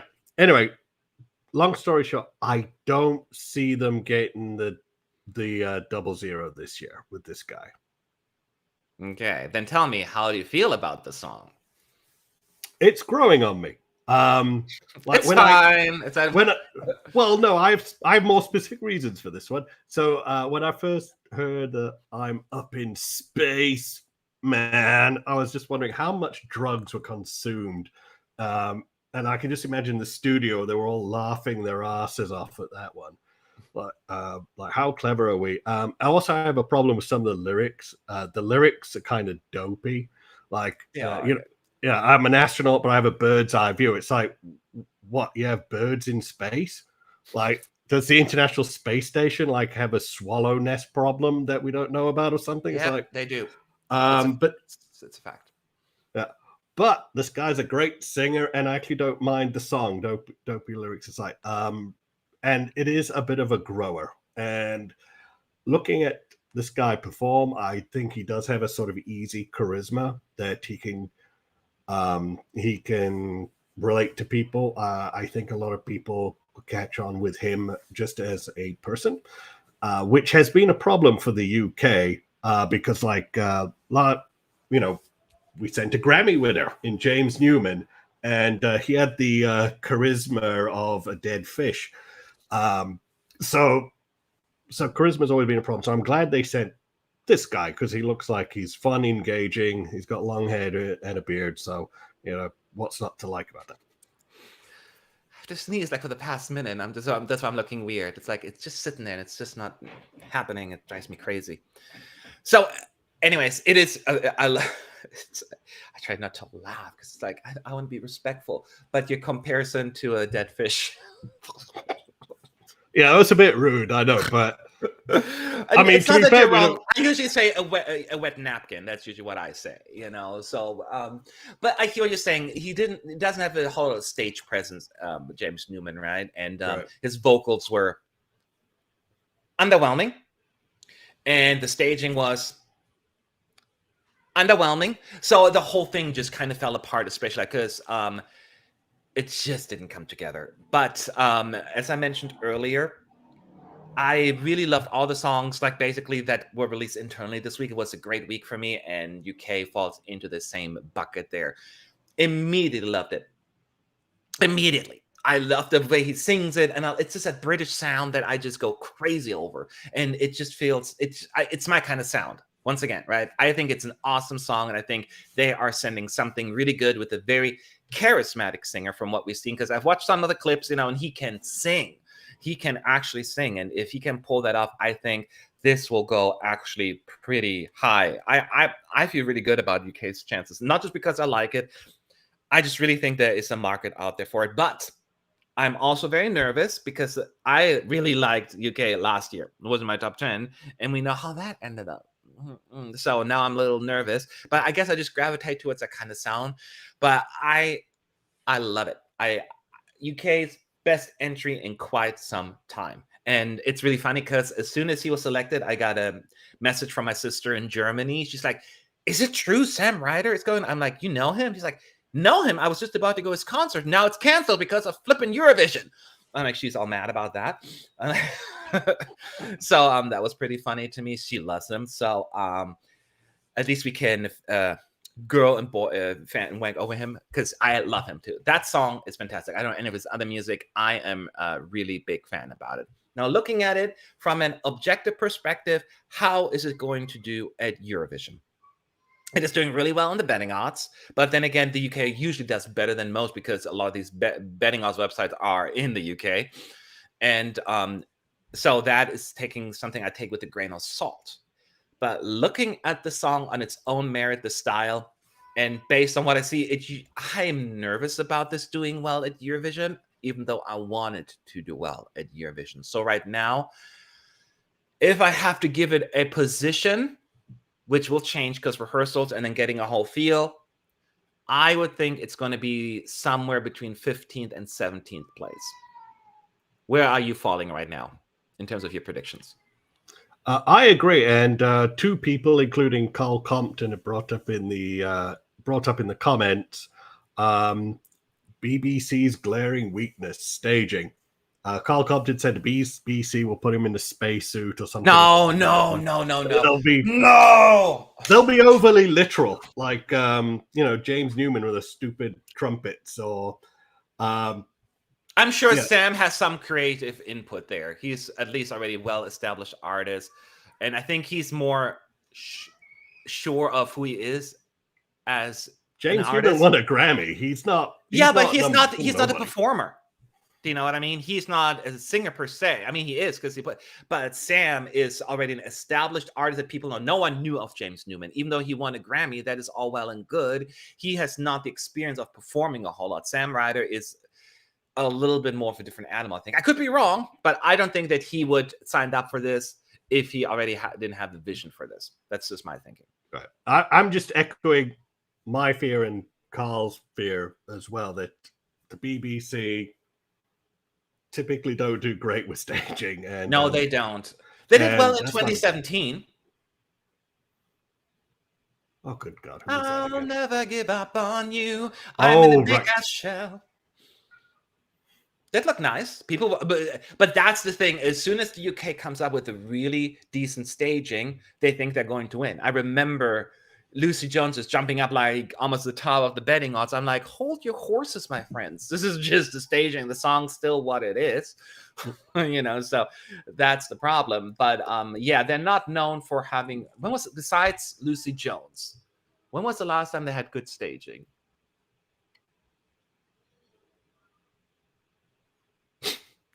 And this, my friends, is the end Yeah. of this live stream. I mean, you can make a case that blue staging wasn't bad. They didn't do much with it, from what I remember. Well, they had the big screen, yeah, that look and the dancing. They didn't do much, but it kind of worked with the outfit. So I don't think it was a bad staging at all. But besides that, they tried to lift Bonnie Tyler up on that lift, but there's only so much you can do. You can put it all the way on top of the arena. It just wouldn't have worked. But yeah. Scooch and staging fit the song. That is the way to phrase it. Yes, it suited the song to a T. And oh god, I'm getting PTSD just thinking of that. So Matthew Faustini is saying, I think Sam has a strong shot at top 10. Could see it getting 7th to 9th place. And Matthew, I will say, even though I'm currently saying it 15th to 17th place, I think this is just me, my somewhat. Is this pessimistic or realistic approach? Because these songs often just don't click with people, the sounds. So, but I'm hoping people will really like it and he's going to win over the crowds, because it's way up to me. It would easily be on the left side of the scoreboard. Which then takes me to the next question.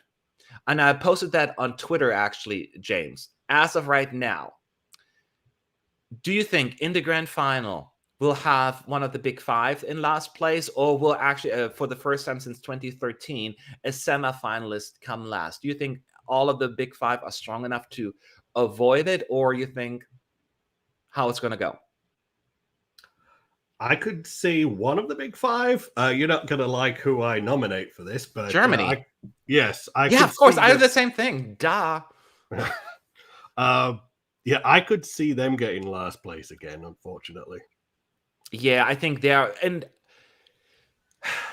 I would say every other country, Spain, France, Italy, and UK, bring quality this year. Like, I think all four of them, even if they had to go through the semis, they would have stand a good chance to qualify, right? So they brought grand final worthy quality.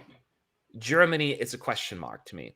And Germany, of course, I don't click with the song a whole. It's just like this fine radio-friendly song. But since it doesn't have to prove itself in the semis, it could be the one that is once again, and that is a repeat every single year. It's not the worst song in the running per se, but it just doesn't grab enough votes to even get any points or hardly any points.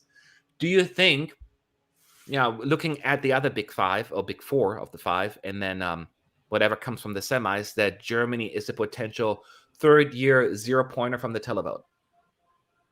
Ooh, zero. Because they got 0 points in 19 and 21. Yeah. So I don't think it's like unreasonable to think, oh, this could happen again.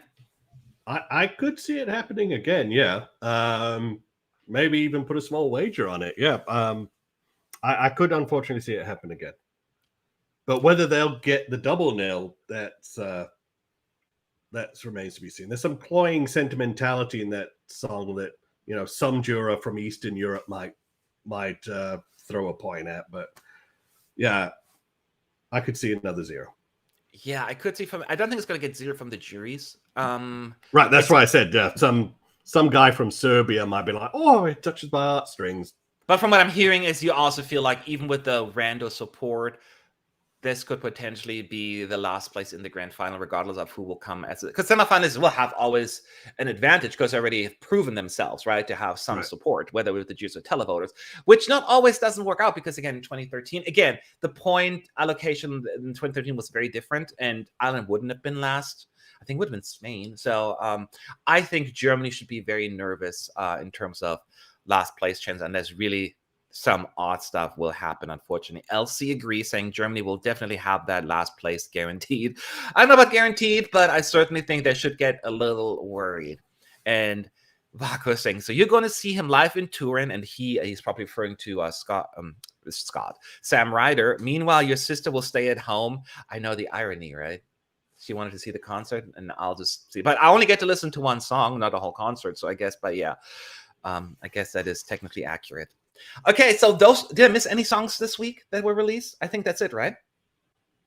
Yeah, I think you covered it. Yeah, I'm awesome. Then let's just do an open Q&A for the last few minutes. And see what's out there and how this works at ESC United in the chat. We'll answer whatever your questions are, and we'll go from there. Vonix1 is saying, I wonder how is Cornelia Jacobs going to do in Eurovision? I'm curious of my own country. What do you guys think? I want to know. I think you missed the early parts of our live stream, so we're going to repeat it again. James, real quick, what do you think chances for Sweden this year? I think she's got a 95% chance of qualifying for the final, and when she gets there, she's got a very good chance of being top 5, if not outright victor. Yeah, I'm not there with the victor, but I am there with the top 10 for sure. Top 5 could be, yes. I see just there's enough. This is one of the few songs in Sweden, also in the recent past, where I can see a lot more Televote love compared to some of the other songs that they're sent in the past. But we'll see. We'll see. What do you guys think about the semifinals? Jazzer Hazard's asking. I currently think they both seem pretty open based on the songs we got. Have you looked at the list yet, James, of the semifinalists? Yes, I have. So where is your head at? Let's start with semifinal 1. Do you think that this is a evenly balanced, competitive group, or nah? I would say of the two semifinals, this is the one that has the more obvious split between qualifiers and non-qualifiers. Semifinal 2 seems like the more sort of open one to me. Yeah, I'm bringing it up here right now. As you can see, this is the lineup. Let's take a look. Who are, in your view, the guaranteed guaranteed is all with a caveat because you never know what's going to happen. You feel like very likely qualifies. Let's call them that. I would put into that category, certainly, we don't know Armenia yet, right? So that is still a wild card, obviously. Right. But Ukraine seems to me, and regardless of the situation, I think the song itself would have been just so popular. That's a guaranteed one for me. Norway is those are the two most guaranteed ones, and then Greece probably. Who else do you think is a guaranteed one? Netherlands, I guess. I'm when I say I'm surprised it's so popular, not because I think it's a bad song, because I think it's a fantastic song. I'm just surprised it is so popular because it didn't seem like a song that would go big, but it is. So that makes me more comfortable looking at them as a likely qualifier as well. So those are the 4 that stand out to me the most. How about you? I'd add Moldova. People always make the mistake of underestimating Zadub. I think their Turbo Folk will qualify them for the 3rd time. I see them as a relatively easy qualifier. I said it in my video as well, and it's again, when you watch all these ranking videos on YouTube or all these fan polls, it's almost like in the bottom 5 of everyone's, and I'm like, I don't get it. But then you go to the ESC United readers ranking, and it's like currently 15th place. There is a market out there, which is again not the bubble. But there is something out there, and it's often overlooked every single year, or almost every single year. And I think you are absolutely onto something. I'm not comfortable yet making it a likely, but good chances. I would give them definitely in the next category. So I totally get it. I can see Albania also easily going through. It just they go through anyways a lot, and this song just has a lot of qualities that just scream to me like qualifier. Probably 8th to 10th, maybe, but yeah, I see them scraping through. Who out of the first half you look at, who do you think would be a great opener? I actually could see Albania opening the show. Yep. Ukraine. They could really start just with the current situation. Ukraine would be a good opener as well. Just because, they're starting the whole show and setting the tone. Those would be my two guesses, Albania or Ukraine. Let's try. Yeah. They'd be a good candidate. Normally they don't. They put the favorite somewhere towards the middle. Yeah, but it's usually more in the finals because often the opening number in the semis is a great place. Think of Norway 2018. It won the semi from the first spot. It's just in the semi, it's better. In the grand final, different story. Right. But in a semis, you often do that. But yeah, Ukraine could potentially, Ukraine will either open it or they will be at the end of the first half. That's all the two things I think with them. Yeah. I wouldn't be surprised if they bury the salad guys more towards the end. I think they're kind of more likely going to be the closer. The close of the first half, you mean? Yeah. Could be. I had them more like, like 1, 2, 3, 4, 5, 6, 7, 7 or 8 kind of thing. So yeah, I could see that happening. Now, out of this lineup, who do you think would close the show, like in the second half? Who would be? Well, we don't know Armenia yet, so it's again a little bit a grain of salt here. So I'd close with Lumix. Yeah, I think looking at the options available, it could be either Lumix or Denmark. But Denmark just closed last year, so I don't think they're going to pick them again. So I think Austria was probably the most likely closer. Norway is a fun entry, but Norway will be more like 14th or something like that, I think. It's just not the song they would close with. That would be my guess. Let's move on to the second semifinal real quick since we're at it. And we're scrolling and we're scrolling. Here you go. So, who do you think are, again, Azerbaijan? We don't know. Who do you feel are guaranteed qualifiers? You want to go first? Sure. Let's take a... Oh, and little caveat, there are rumors out there that Malta will change their song. So, take that with a grain of salt. Well, yeah, I would hope it's an improvement for Malta because their current one sucks. Sorry. Well, that's the bar. Again, the bar is non-existent there. But yeah. Go ahead. So who do you think is guaranteed? I am going to go with Czech Republic. I think they're a guaranteed one. Of this lineup, definitely Cornelia. Cornelia's definitely getting in. Mm-hmm. I would say I was surprised by their performance. I would say the Rasmus might be Finland. Might be a good solid pick too. Yeah, I'm fairly confident about Australia going through this time around. I don't see this one struggling. Even though it's not very popular with a lot of fans, it's a big pub, and then it's also loved by a lot of people. It's a lot more polarizing for some reason, surprises me, but it's very popular with a lot of people, and the juries will eat it up. I feel pretty good about Poland's chances as well. Of course, we're always worried about the juries, right? When it comes to Poland as of late, but I don't see why they wouldn't vote for it. So I could see them going through. And other than that, I agree. Sweden guaranteed. I think Czech Republic has a really, really good shot. Those are the ones that are definitely the more likely. Finland. But yeah, I think Azerbaijan, whatever they send, they're probably going to go through. So I don't even know the song. Whatever Julius Caesar deems to send to us, we'll go through. Yeah. Let's do this fun game again. Who will open the second semifinal, James? Let's take a look at the list. We don't know again. Azerbaijan and Malta potentially could be a wild card. If I had to guess, I could see... No, never mind. Maybe Israel, but maybe Israel's too far out there. Similarly, San Marino, that'd be a little... It's not an opening number. Yeah. No. Serbia is the same thing. Serbia's not an opening song. Definitely not Circus Mercus. Yeah, not Circus Mercus. Finland could be an opener, I guess. But they don't usually send the more hard rocky song in the beginning either. This one's going to be a tough one. This may be Azerbaijan or Malta, if they change it, depending on what they're sending, could end up opening it. I don't have a clear opener here. Yeah. Rasmus is a fairly safe boilerplate alt rock song, though. Yes. So as rock songs go, it pushes absolutely no boundaries whatsoever. So no, it doesn't. It'd be safe. Yeah. So Finland, I mean, some people in the chat are saying Finland.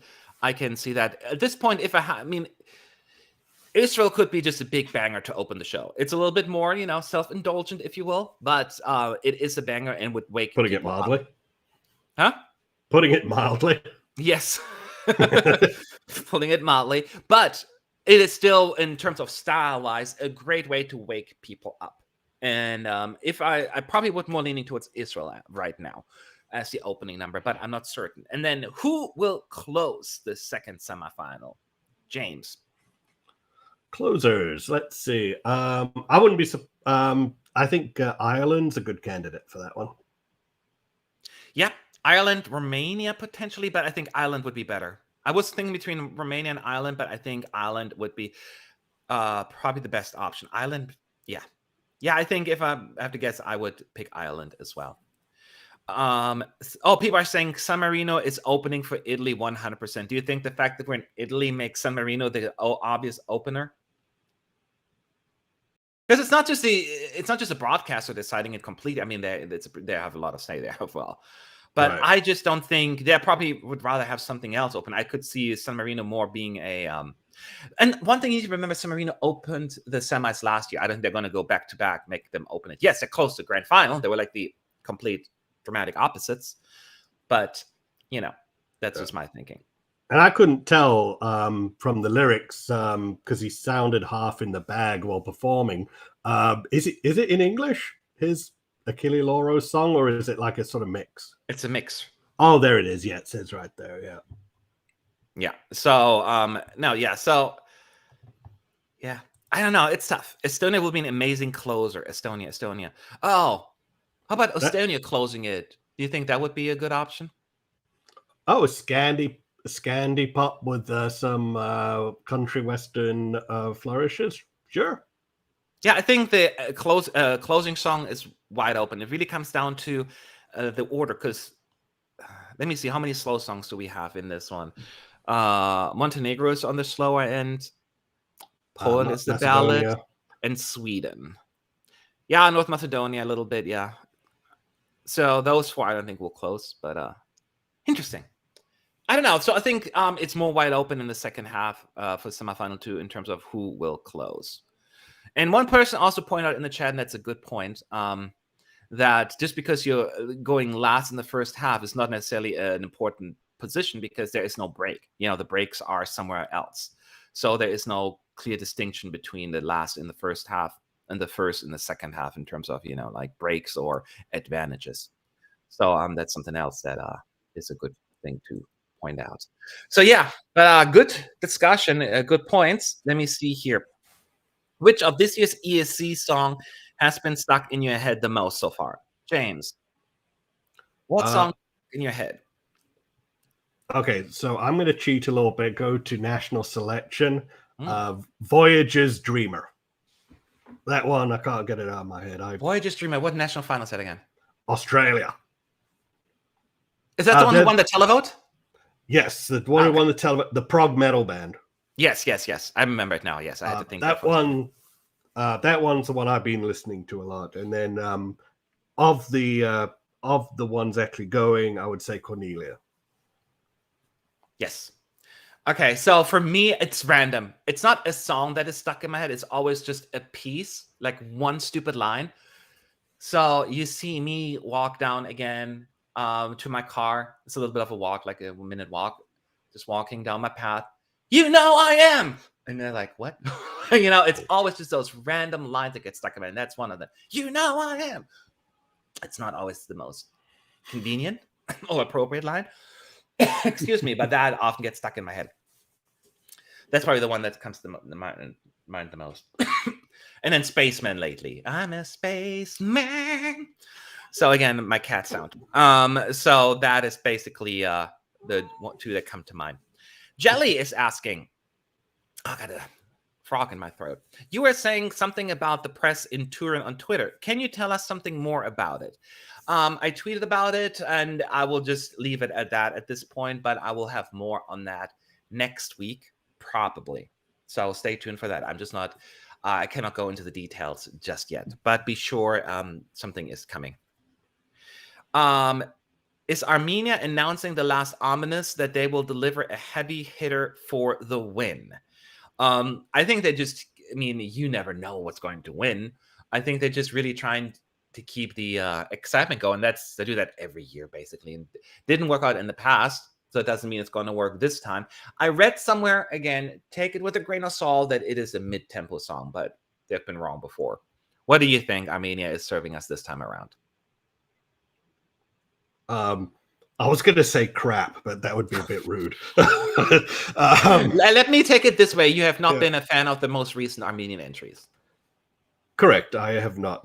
Not to say I haven't loved their stuff. That apricot one they did back in the day was fantastic. And I did like Aram MP3. But yeah, recently they've just been serving up duds. Hopefully they change that though. Though, who the hell is this girl that they picked up at random? Like, she's almost as out of the blue as Pia Maria from Austria. Yeah. LC is asking, do you have high hopes for the Israel revamp? Yes, very high hopes. I said in my initial reaction video, in order for them to do well, they need to change this demo-y version to something with more oomph. So I am excited. How do you feel, James? Absolutely. Yeah, it's one big gay club mess at present, and yeah, it does need a bit of oomph, definitely. Just better direction as well. It just seems just not quite together. He can sing, and he has like and they're gonna change some of the staging. So, but people kind of overlook that one as well, and I think it's gonna go really, really big. It's an anthem in some ways. Someone's asking, why is Malta considering to change the song? How are we gonna put this? Because it's awful. Have you listened to it? Out of sight? Yeah. Out of mind. And here's the thing, we're being very like douchey about it right now, but I think it's just because it is so underwhelming. And some people like it, and you're allowed to like it, right? I just think overall it's just has a very limited appeal. It's just one of the more forgettable ballads. And we have a lot of ballads this year. And she has a beautiful voice, right? And that is, I think, the biggest asset. And she could do so much better with something a lot more poppin'. I still hate the idea, though, of her changing the song, even though neither of us is a big fan of it. Just because of why do you... this has happened before with Ira Losko. Like, why bother with a national final? Do people get mad in Malta, or they're just like, oh, no, thank God we're changing it? It's a small country, so I don't know what their mentality is. But I don't like the idea of changing them after the fact. How do you feel? I'd be more aggrieved if they change the artist as well. I think that would be the bigger sin. But it is part of the rules of that selection that they are at liberty to change the song should either broadcaster or artist not like the song. Mm-hmm. So, yeah, I guess it goes back to the consistency of rules, because not many other selections allow for this option. But yeah, it's Malta, bless their hearts. Do you think Serbia has a solid chance of qualifying? James, where do you think with Bratislava? Where is this one ending up? I have no idea. Like an avant-garde song about Serbian healthcare and mental health care. It's like, how the hell is that? I have no idea. I'm just going to toss a coin 50-50. Yeah, I lean more towards yes at this point, because Serbia has a good qualification chance rate, often because of the songs, but they do have often friendly supports. Let's be real here, not just in the neighboring countries, but even like in Austria, Switzerland, all these countries. So they often have a little bit of a leg up there anyways. But I do think that there is a market out there for that song. Comes down to, yes, it may not, a lot of people will not get it because they don't speak Serbian. They don't get the message, the song, the meaning will get lost. But I do think it is, to a lot of people, it'll come across as quirky and interesting. So depending on the mood of the people and the execution of the staging and the presentation, I am more leaning towards a 60 yes qualification. So I think it has a good shot, but it is not certain. Guys, there's so many questions. Forgive me if I missed some. You didn't talk about North Macedonia revamp. I just remember. Well, that's right. I forgot, because it's, to me, a forgettable entry. But I will say the revamp makes the song better. It doesn't change my completely. It's not that different to me, but it's just more slick and more professional. How do you feel about it, James?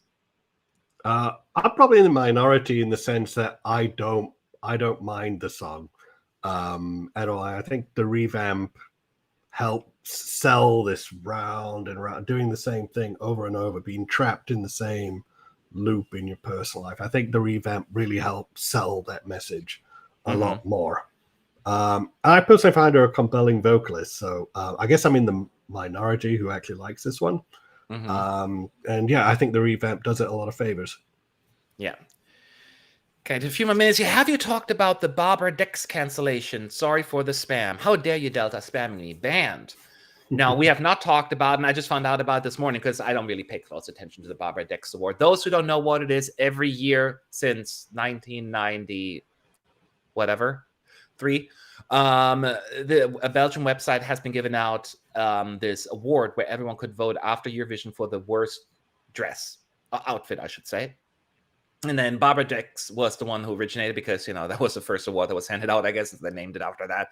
But in recent years, they changed the attitude because it became very, negative, picking on people for sending an outfit that is, maybe not following the norm. So they tried to get away from the negative connotation that the award has and more, I forgot the wording that they used, but more like most striking, almost outstanding, like most memorable outfit, but the negative connotation that the award had never went away. So every time someone sees an outfit that they thought was ugly, they're like, oh, that's the Barbara Dex Award. So they never were able to get away from it. So now they decided we're going to get rid of it completely. Goodbye. There will no longer be a Barbara Dex Award, but they will create a new award, and they're trying to find a new name for it. And so and you can submit, your suggestions, all of that stuff. So my opinion on that is, I don't care. I never paid attention to it. Didn't matter to me in the slightest. So I don't really have a strong opinion either way. You do you, boo. That's how I feel. How about you, James? I agree. Kind of pointless. I mean, just because there's no award there, it's not going to stop, cohorts like Boris saying, "Oh, he looks like he's dressed in a bin bag." You don't need this sort of award officially when you're free to criticize all day on the internet. It is a bit mean spirited. If you're going to give awards, give it for something positive. Yeah, I'm more for positive rewards anyway. I don't like the ones worst this, worst that, because it's like they come in there trying to represent their country, trying to really promote their career and just have a good time. And here we are, like nitpicking an outfit that we don't care for, and it seems a little silly. But at the same time, it's just such a minor thing. If I end up, getting the Barbara Dex Award, and I would be a candidate for whatever I'm wearing, anyways. But for a worse YouTube person, then like, okay, whatever. I have a fairly thick skin, but at the same time, I would not want to have an award out there for it in the first place. So that is how I feel. Do you think the EBU should introduce a rule that ensures countries send their national final winner, since Ukraine didn't send the national final winner and Malta might change the song? Do you think the EBU should do that, James? And why? Or if not, why not? I would be on the no. I think it should be the country's discretion and the broadcaster's discretion until sort of the last minute. Because as you found out with Ukraine, there was a very good reason why they're not going to send the winner. Because if they'd have sent her, that would have been a huge can of worms that would have gotten reopened once Eurovision started. It's like, how dare they have this woman who illegally crossed into Crimea performing here? So, I think that I don't think we should have a strong top-down rule like that. Personally, I think, they broadcasters should send who they win and the song they win. But yeah, I wouldn't like to see a top-down rule that codifies that. Yeah. So the EBU cannot and should not get involved in a broadcaster's decision to select an entry. If they choose to go with the national final, that's the broadcaster's decision. If they want to go with the national final, with an internal selection, that is their decision. The EBU does not want to and should not get involved. Whatever they're doing, all they care about is the song being submitted to them by the deadline for Eurovision, and that is the extent of their involvement. That's all they care about. And I wouldn't feel comfortable the EBU getting involved in such a level. Maybe my American side comes in like big government. It's really not that, but it's really just, it still feels wrong. It's up to a broadcaster. Now, I wish the broadcaster would set rules like that. Once a song is selected, go with it. That's how I feel. But no, don't have the EBU put their nose into business that where it doesn't belong. They have plenty of other things to worry about, and they don't care. Whatever Malta says. Just send us a song and shut up. But nicely, please shut up. So that is basically their approach. So no, I don't think they should get involved, and it is still upsetting and frustrating to me, though. Yeah, but again, I don't recall that there was a major outrage when Ira Losko changed her song. So I think Maltese people were more like, we just want to have the best song. If that means changing it, so be it. That at least my experience from what I've heard from the Maltese people I have met. And one more, Saif is saying the chorus of Armenia goes something like, snap, 1, 2, where are you? I would compare it to something like modern indie pop in the US. So Saif, you've heard it before. I heard the description of it being a mid-tempo American song. So you may be on the right track there, but I haven't listened to it yet, and I will not do so until I actually do my reaction video. Otherwise, what's the point of doing them, right? So that is where I'm at. So that is when is the heads of delegation meeting? Isn't that coming up next week or the week after? Yeah, it's usually right after the deadline. Yes, it should be either next week or the week after. So that's where we get all the finalizations in. So that is going to be very important as well. And of course, probably next Monday. Yeah. So that would be tomorrow, right? Well, you mean like the week? I mean the following one. Yeah. Okay. Yeah. The 21st. Yeah. Oh, yeah. Sal Brown brings up a good point. Jon Olasand said they considered forcing every country to do a national final, but decided against it since it should be the broadcaster's choice. Yes, I remember a few years ago, Jon Olasand, they were exploring it. And honestly, I got kind of excited about it because, yay, more national finals. But again, that comes back to, like, why? I understand that I encourage broadcasters to do so. And yes, some broadcasters like the Dutch one will say, well, look at what we're doing. We're doing so much better since we went internal. I still will always prefer a national final over internal selection, even if it means less good results, because I find it is more exciting for a country often just to be like, this is a song we've chosen. We put this forward, right? There's a lot more attachment to it, even if it doesn't go through. At the same time, it also causes more drama. Because, any drama that happens, usually with national finals, especially when the juries don't vote the way that people wanted them to vote for. Yeah. And can you imagine our social lives if they, it's been destroyed by 26 national finals. God, what 40 of them. Yeah, and it's money. You're expecting broadcasters, smaller ones, to put forward money that they may not have, and already participating in the contest is very expensive. Although now, when you think about it, most of the smaller ones have a national final. Malta, San Marino. So I can't even use that as an example, but Montenegro didn't do it, but they've had them in the past. So technically, I think they all can do it and afford it. It is also great entertainment on their end, right? But who knows? We have to see. And some people are saying about Azerbaijan, Armenia must have sent. Yeah. So the thing is, you can submit your entry to EBU, but that doesn't mean that it's going to be officially released. Azerbaijan and Armenia can say, please don't put it on the website as long as you have it. That's good to go. And we've seen it before that even past the deadline, not all songs have been released. So we could get, my guess is we get Armenia and Azerbaijan sometime this week, but it doesn't necessarily have to be by the deadline. They can be released to the public at a later point as long as the EBU has it in their hands, metaphorically, not physically, because, no one's going to send a tape. So yes, but I still think we're going to get them sometimes this year. This week. We better get it this year. Oh dear, that would be really bad. But anyways, thank you for watching, and we'll be back next week with our next show. And we've got so much to talk about. We have more videos coming out throughout the week as well. And we're getting ready to do the ESC United jury as well. We're all reviewing the songs and give our rankings. Who will be our top song and who will not be? That is for you to find out in the near future. Until then, thank you again, James, for joining me this week. I hope you didn't hate it completely. No, not at all. You've done worse things in your life. That's good to hear. So I'll see you all later, and have a good week. Adios.